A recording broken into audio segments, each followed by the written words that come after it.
Linda Barcz from the Barcz Company is here taking your calls at 270-9933. Good to see you. Good to see you. Oh, is that a Christmas cactus?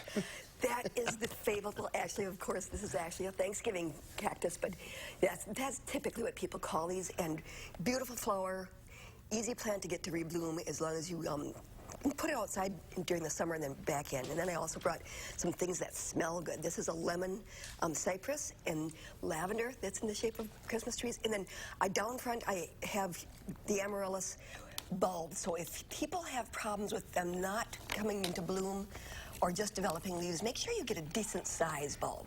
There's my hand to give you a scale, because if you buy a really tiny one, sometimes they don't have the bigger, unless there are some dwarf ones though, so those are going to be smaller in size. Now's the time to start them. All right, let's go to the calls, the phones. We'll start with Carol in Fitchburg. Hi, Carol. Hi there. Hi. My question is on mandevillas. I have 3 of them that were potted outside all summer, and I brought them inside. They range from 4 feet to 7 feet. Can I cut them off and then live through the winter? Well, when you say cut them off, how far back are you? I don't know.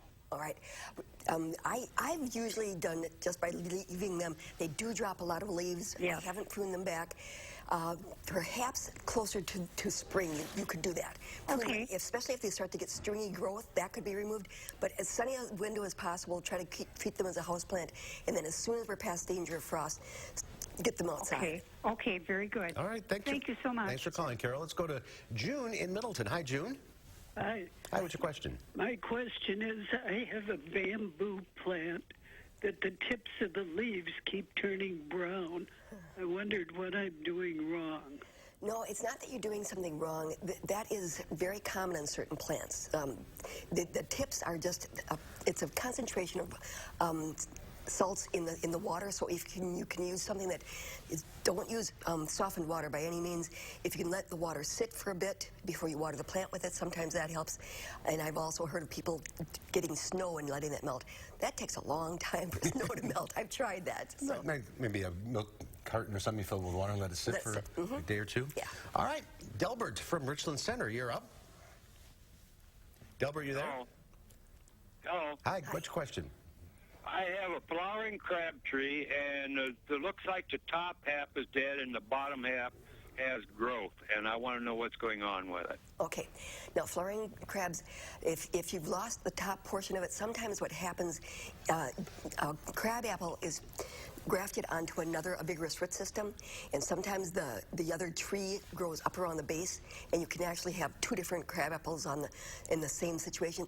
In some cases, maybe if they all flower the same, then that tree has just lost the top for some reason. We did lose a lot of burning bushes last year. I didn't see a real problem with flowering crabs, but perhaps that's similar. But I would, if they flower with 2 different colors, that's the root system. Interesting. Base. All right, we'll go to Rachel now in Janesville. Hi, Rachel. Hi. Hi. What's your question? My question is on gathering marigold seeds after the frost. Can I still go out and gather those seeds even though we've had the very cold weather? Yes, that's not going to harm them, but you'll want to make sure that you lay them out and let them dry before you store them, because otherwise you're going to get mold and decay. Okay, let's go to Roger in Oregon. Hi, Roger. Linda, 2 weeks ago, you promised to come back to tell that man how to properly plant and if he should plant onions in the springtime or in the fall. Okay, he actually was asking about thank you for reminding me. He actually was asking whether he could leave onions in the ground like carrots and other crops like that, and they're too moist. They're going to freeze. The cells is going to be frozen and destroyed if you leave them. There is something called winter onion, though, that you can plant in the fall of the year, and that's a totally different crop, and that can survive. It's also called multiplier onion, if you're familiar with that. So but it's a totally different kind of onion than you would use as like a sweet onion that you'd store. So the answer is no. Do not leave them in the ground. All right, and get those leaves raked up. If we get open, yes, that would be an opportunity to get it off your grass. Okay. All right, we're out of time. If you're on the line, stay there. Linda will talk to you off the air. We'll see you next time. Chris